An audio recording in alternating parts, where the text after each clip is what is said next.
श्री सूर्य देव की प्राण प्रतिष्ठा महामहोत्सव में सम्मिलित हैं।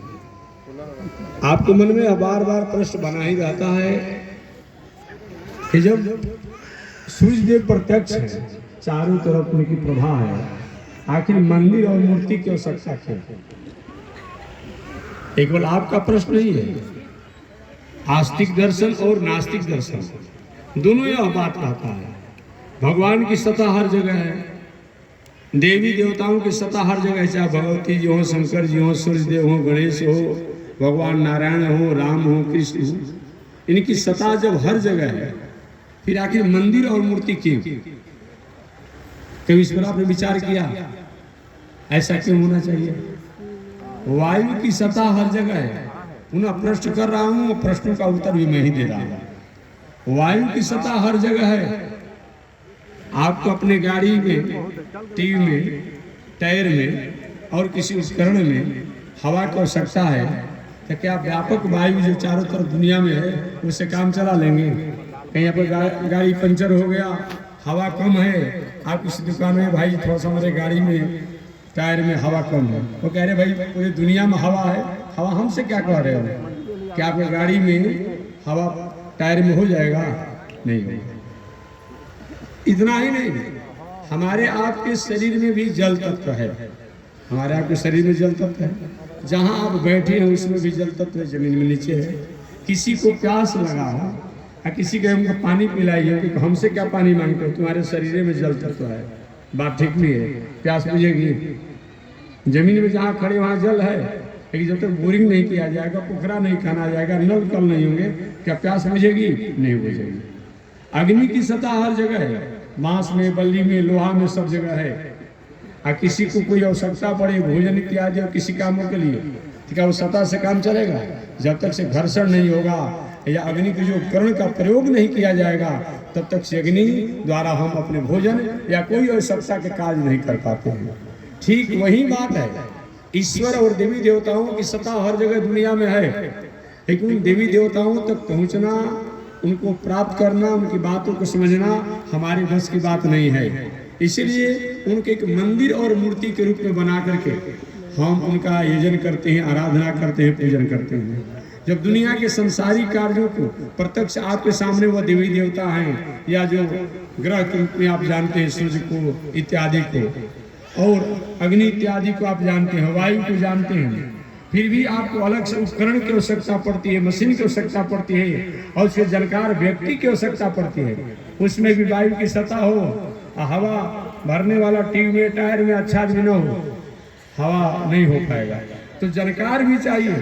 ये भी जो हम लोग आज प्राण प्रतिष्ठा कल ही हुआ, प्राण प्रतिष्ठा महामहोत्सव जो हुआ, 5 प्रकार के देवता बताए गए हैं दुनिया में। 5 प्रकार के, पर, व्यू, वैभव, अंतर्जामी और अर्चावतार। थोड़ा घुमा दीजिए बालक को, थोड़ा रो रहा है तो घुमा दीजिए, 5 मिनट के लिए घुमा दीजिए।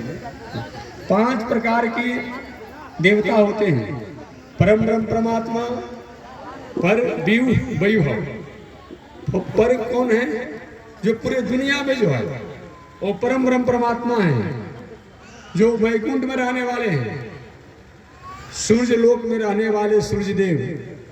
हम सबसे बात करेंगे हमारी भावनाओं पर, ठीक छठ में एक दिन पूजा कर लेते हैं।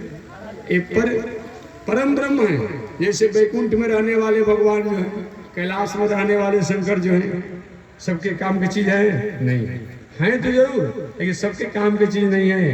कैलाशवासी शंकर जी, वैकुंठ में रहने वाले हमारे भगवान श्रीमन नारायण, साकेत लोक में रहने वाले भगवान सीताराम, और गोलोक धाम में रहने वाले राधा कृष्ण भगवान, ये सब अपने अपने लोक में रहते हैं।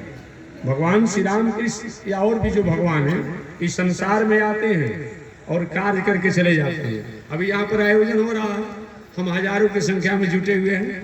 आयोजन समाप्त हो जाएगा, सब आप अपने अपने घर जाएंगे, संत महात्मा अपने घर जाएंगे, विद्वान अपने घर जाएंगे।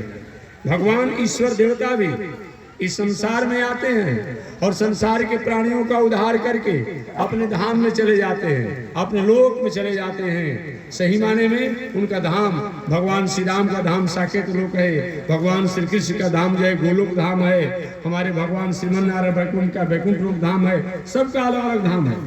कैलाशवासी का धाम कैलाश में है, तो मैं निवेदन करना चाहता हूँ 5 प्रकार के देवता होते हैं, पर जो पूरी दुनिया में हो, जैसे कैलाश में रहने वाले शंकर जी, बैकुंठ में रहने वाले बैकुंठनाथ भगवान, और राम जी साकेत लोक में गोलोक धाम में कृष्ण भगवान। लेकिन वो सबके बस की बात नहीं है, वो सबसे सुलभ भी नहीं है। और सहज भाषा में समझा दे, आपके देश का राष्ट्राध्यक्ष राष्ट्रपति हैं, सभी आदमी तो एक तो पहले वहां पहुंच नहीं पाएगा, अब पहुंच भी पाए कहीं तो किसी से भेंट नहीं होगी, कहीं भेंट भी हो जाए तो अपनी बात हम कहेंगे और नहीं भी कह सकते हैं। ये क्या हुई, ये परम ब्रह्म वो हैं, लेकिन सबके लिए, जितने हमारे भारतवासी हैं सबके लिए वो राष्ट्रपति जितनी सहजता से हम चाहेंगे वो सुलभता से नहीं हो पाएगा। तो दूसरा क्या है, व्यूह, उनके कार्य, राष्ट्र देश की उपकार मंगल भावना में जो उन्हें अपना संदेश, अपना कर्तव्य, अपना आर्टिकल को जो स्थापित किया, वह राष्ट्रपति का होता है, ये भी ठीक है। और पर व्यूह में क्या होता है, व्यापक रूप में जो परमात्मा को हम लोग मानते हैं, व्यूह परमात्मा है जिनकी सत्ता हर जगह होती है। All thing bright and beautiful, all creature great and small, छोटे बड़े सुनहले चमकीले जो कुछ भी दुनिया में है सब में परमात्मा की सत्ता है, ईश्वर की सत्ता है, देवता की सत्ता है, गॉड की सत्ता है। लेकिन इससे सब ज्ञान होने से सबके लिए सुलभ नहीं हो सकते हैं, ये भी अच्छे हैं। तब परम ब्रह्म कौन है तो, लेकिन बहुत दूर है। व्यू कौन है, पूरी दुनिया में व्याप्त और व्यापक हैं। पर व्यू वैभव, कभी आए और वैभव दिखा करके चले गए, वैभव हो गया है। और एक होते अंतर्यामी, अंतर्यामी माने हर मनुष्य में जो भीतर रहता है, ये भी सबके अनुभव करने की बात नहीं है। आपके भीतर जमीन के नीचे